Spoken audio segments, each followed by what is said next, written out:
Okay, so let's go ahead and talk about Week 3, Buffalo Bills versus Washington Commanders. The line is Buffalo by 4.5. I'm going to take the under on this one.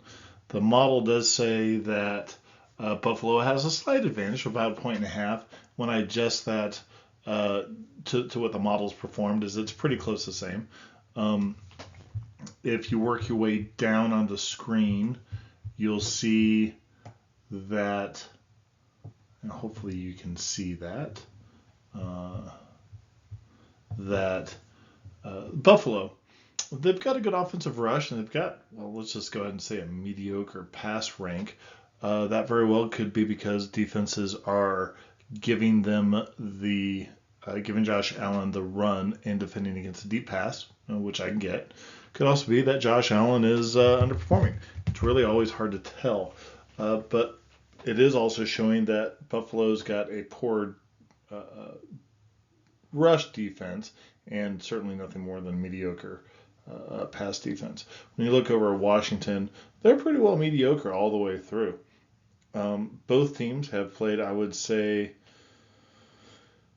based upon last year, mediocre opponents. So again, the model is showing that there really isn't a statistical difference between the two, and for a 4.5 point spread, you certainly want to see more separation in the models than that.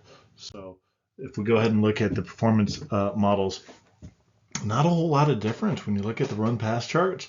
Both teams look about the same. They're both expected to give out the same number of plays.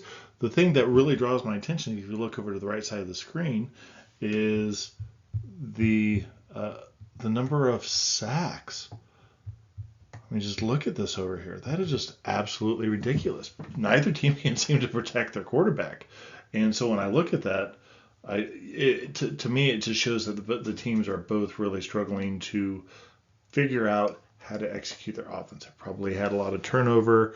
It's early in the season. It's hard for offenses to really get their stuff pulled together at that point in time. And so when you see a lot of sacks like this, it's indicative of a team that's developing.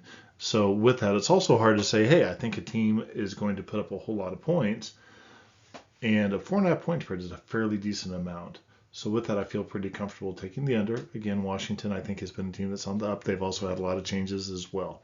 So we will see how this goes, and wish you luck. Hope this helps.